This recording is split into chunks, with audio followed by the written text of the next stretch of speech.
My beautiful souls, do you know that before you were born, your soul sat with spirit and agreed to certain experiences, certain lessons, and yes, also certain blessings? So today, we're asking spirit to reveal these promises. What did your soul agree to? What um what role does love play in this contract? And what is spirit ready for you to understand right now? So we are asking some hard-hitting questions, and I'm doing this a little bit different than I normally do. I'm going to do it more freestyle, but I'm still asking the question. So I'm going to go ahead and bring the lid down and get started. I'm going to move this over. First question: what promise did my soul make before birth? What promise did my soul make before birth? I'm using the psychic tarot, by the way. Okay, so I'm just going to tune in. Okay, that didn't take long at all. The Empress, the Nine of Swords, suffering in silence, temptation. This is the devil, card of Capricorn. No, I'm not reading it that way today. And to choose wisely. It's interesting because this was the only card that was in reverse and wanted to come on its own, almost like this was part of it. The decisions you'd be making, but kind of in the, blinded. Um, I want to remind you, and what's reminding me is the mother figure and then the nine, like to carry a child for 9 months, or at least that's what we want. Um, but yeah, what it's reminding me is that one of the things is about learning to listen to our intuition. It may be the most important thing. It may be the most important thing. I feel like some of us, many of us, have agreed to some difficult lessons, but we did so hoping and kind of knowing that we would eventually carry the Empress's energy. The Empress is someone who goes through a lot of different experiences. She becomes the leader, she becomes the mother figure, the nurturer. But she's wise, she's strong, and it is her experiences that have taught her well. This is someone who, where we have the Seven of Cups in reverse, and I feel like it's your intuition, where maybe it has not been clear. And it probably is something we have to learn. Like, well, I shouldn't say that because we're born with our intuition. Maybe learning to trust it is what I should say. But I feel like the ultimate goal is to reach the Empress's energy, which I know many of you already have, but it didn't come easy.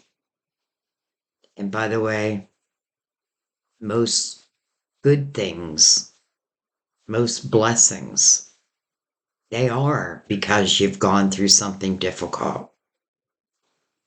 It feels like I had to go through some energy of the type of energy that tempted me into, well, I feel like energy where I end up alone, energy where I end up suffering, where they go on and live their life.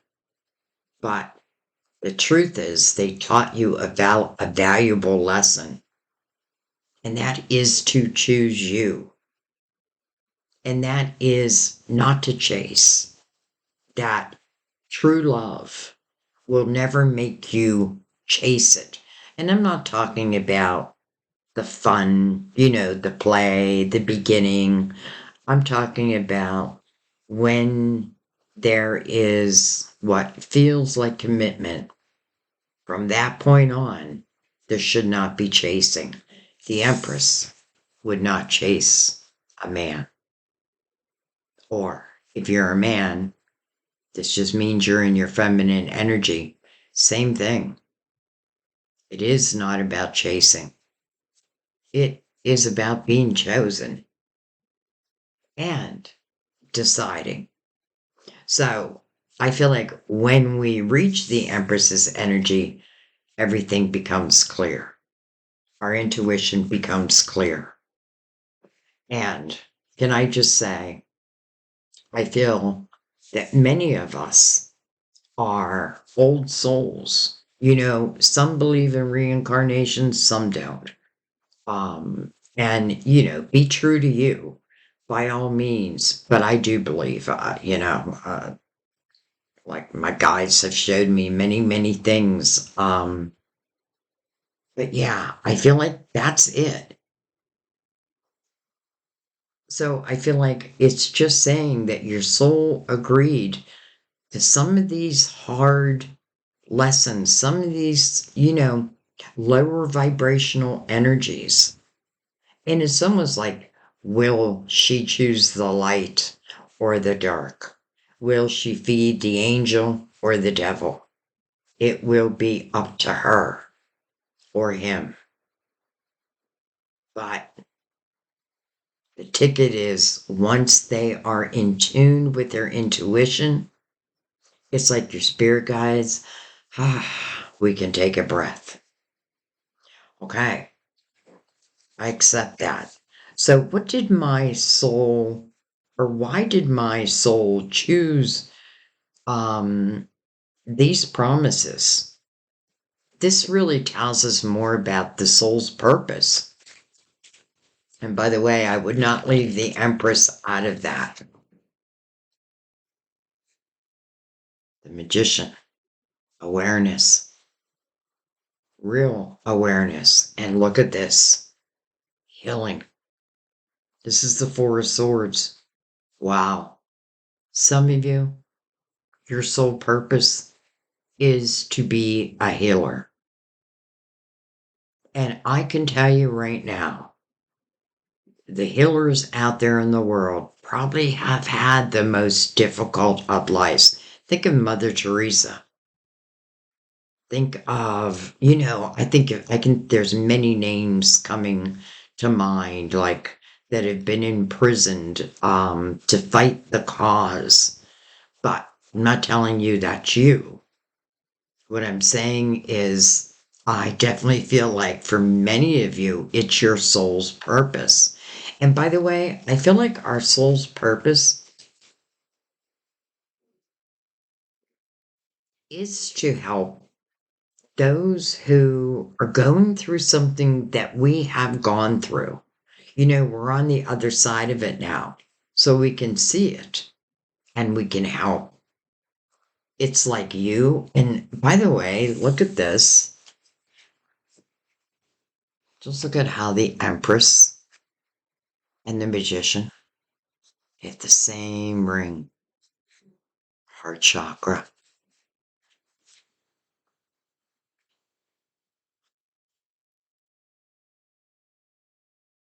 I also feel like, interesting, I'm noticing the five, the four plus the one, which is a five. And I feel like it's also learning when chapters are meant to close and allowing them to close.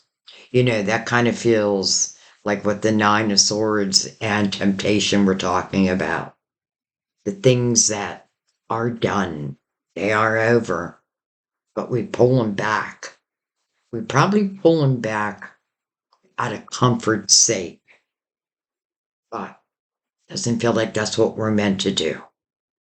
And what I was going to say, this five stand for change, learning that change will always be a part of life.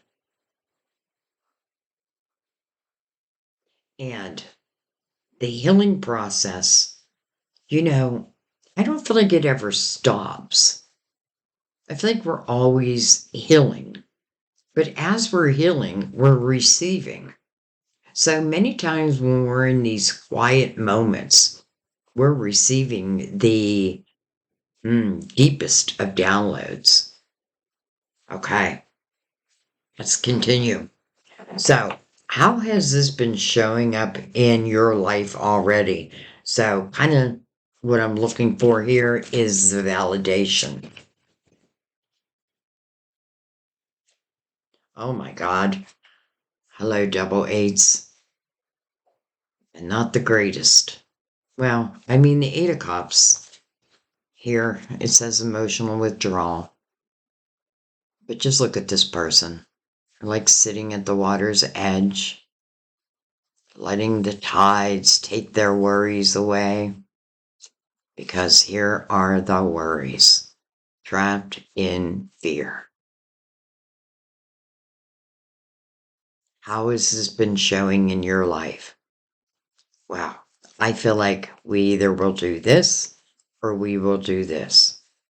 This is the letting go. Again, it's just, like the tides, right? The high tide, the low tide. Same thing with our life. This is finding emotional clarity and letting it go. This is not.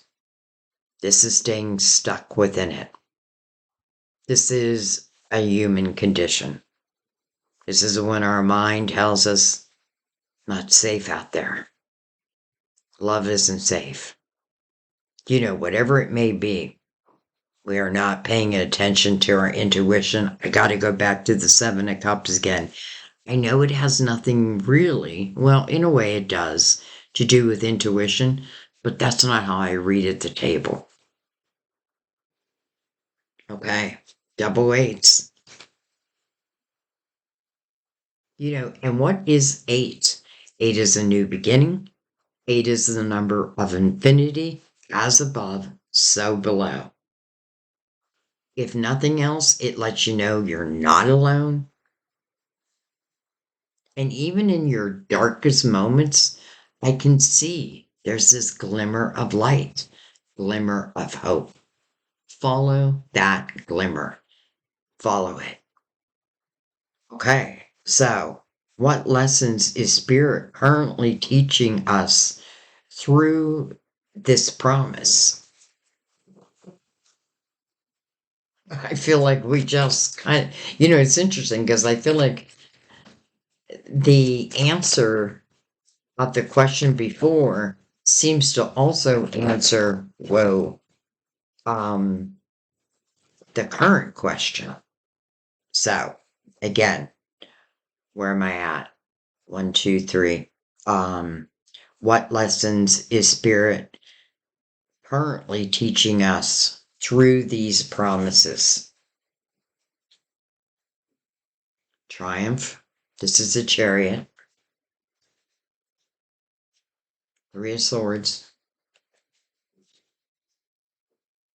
Spiritual strength. Intuition. And the 4 of Cups. Well, I can tell you what it's teaching us. To pay attention to our intuition, to know that our guides are with us every step of the way, to understand that even the 3 of Swords, heartache and loss, can be transformed, can have transformation. The 4 of Cups being the last card, that tells you discontentment, boredom within one's emotional world.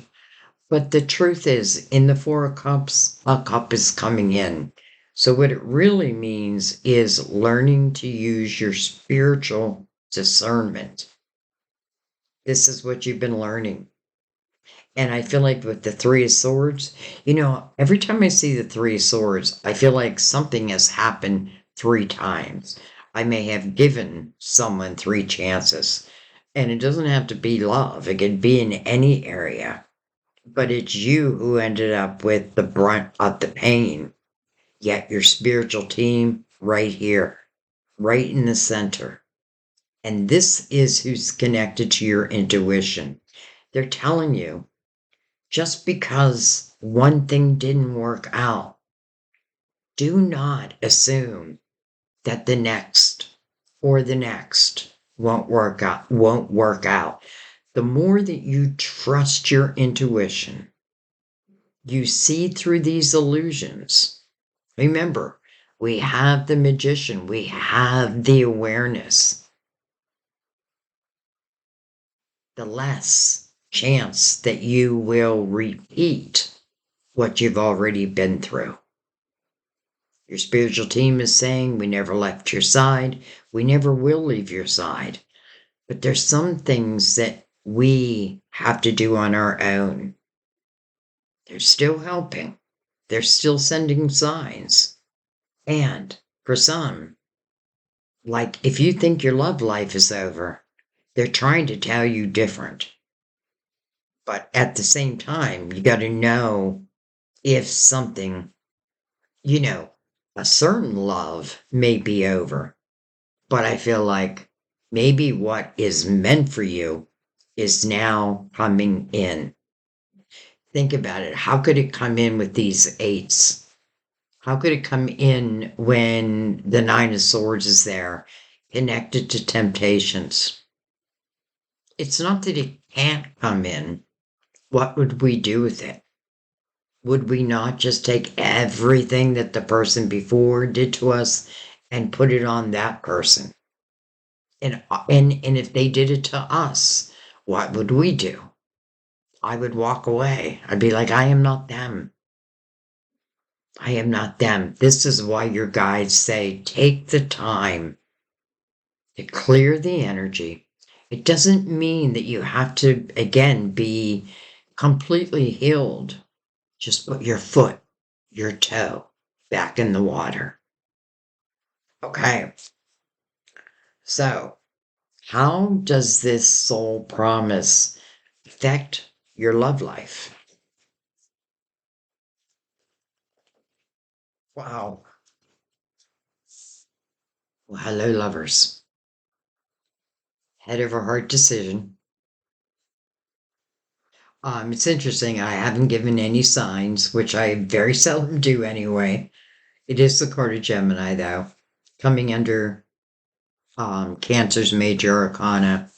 And then we have Capricorn, and there's probably others, but again, this is about love.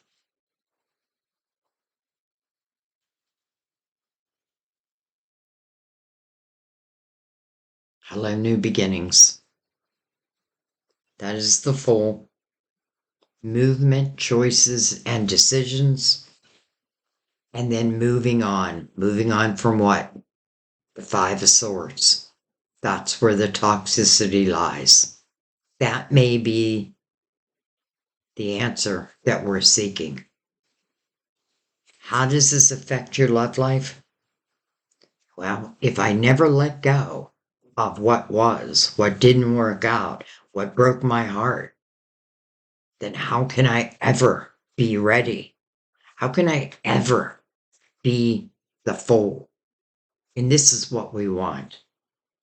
This is the fool who carries the wisdom of the fool's past. I was going to say his past, but hers or his. That little, well, they don't have it here, but usually you see him carrying a little knapsack. To me, that is the wisdom of my experiences. I feel like what this is saying is as it affects your love life, it is about letting go. And it is about the willingness to take these leaps of faith. It's only a two, just a step. But this is really important because this is the realization of the toxicity that had been part of your life. This is you saying no more to it. By the way, 6 mirroring is 6. And sixes are, well, there are many different things, but one of the major things with the six is relationships. Often, if you're in a life path six or a personal year six, it has something also to do with relationships. So, this is very clear. I feel like what Spirit is saying is you're going to feel their energy. You're going to feel if it feels right. You're going to feel if it feels wrong. Trust that. Don't overthink it. And again, put a foot or a toe in the water. You can always change course. But I feel like if you leave this Six of Swords to me, feels like everything we've been talking about, everything negative or hard we've been talking about, and leaving it in the past. We do that, and we can love, and we can receive love. A lot of people think it's easy to receive love, but that's just not true. It's easier to give love than to be completely open. The Empress, her heart is open because she trusts her intuition. Her intuition will lead the way. She knows that.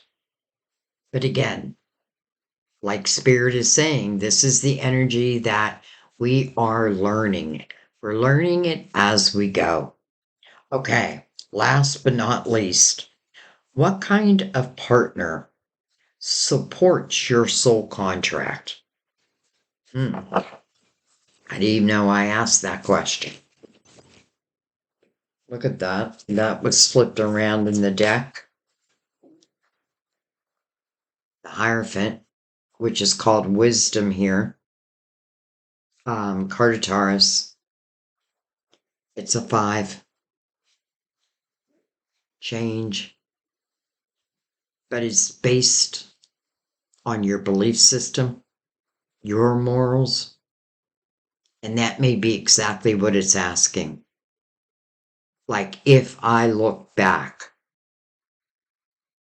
was the people who broke my heart, were our morals even aligned?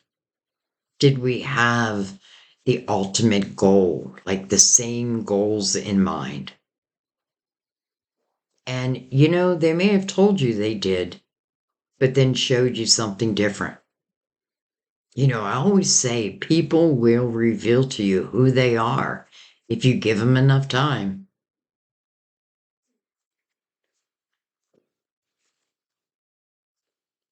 Patience and planning. This is the Seven of Pentacles. To me, the Seven of Pentacles, this is not a great image to show this, but this is like your tree of life. You'll normally see a tree and it's filled with pentacles. And I relate it back to like an apple tree. We're not going to pick an apple until it's ripe. Otherwise, it'll just be bitter, right? Once it's ripe, we're going to go ahead and pick it. Well, that's kind of what the Seven of Pentacles is. It talks about when, it's planting those seeds and then trusting that if you nurture them, they will grow, whatever it may be. If we plant no seeds, we have no harvest. Plant the seeds, but clearly know what you want. And I don't mean like, I want someone who's Italian who likes to cook the meatballs. No. I want someone who has evolved from their life lessons as I have. I want someone whose morals are more aligned with my own. I want someone who, when they think of love, they think of long term, not who can I mess with today. I don't need that. I don't want that. I want the soulmate that was promised to me. I went through all this just as I promised. Now I would like my promise. What a beautiful place to end on the Seven of Pentacles, because that is that seed. It's all the seeds, but it's in divine timing. And I feel like what it's saying here is when you and your soulmate are morally aligned, and remember, they may be going through something that they're still trying to overcome. So our timing may not always be exact, but you got to trust your guides and their guides. Like, if this is meant to be, and the Seven of Pentacles is meant to be energy to me, and it is about a soul's promise, it's waiting. It wants, it wants, it wants the two of you more aligned. It wants yesterday's problems to be just that, yesterday's problems. Doesn't mean that you don't have any issues in your life. But like the Empress, I'm not going to build up walls. I will find the solution through my intuition. Okay. Wow. That was short and sweet, but these are the promises that your soul made before birth. Not when you were a child, while you were still a soul, before you came into this lifetime. And by the way, there can be different lifetimes, different goals. And I'm sure there is, because each lifetime we want to evolve. Our soul came to evolve. And some of the most difficult lives, again, I don't know why, but I keep thinking of Mother Teresa. But what a beautiful healer she was. And many of you who are watching this, that's what you are. You are a healer. And you may be called into action. Boy, the world could use you right now. I'm going to let that be. I love you guys. Thank you. I'll see you next time. Bye-bye.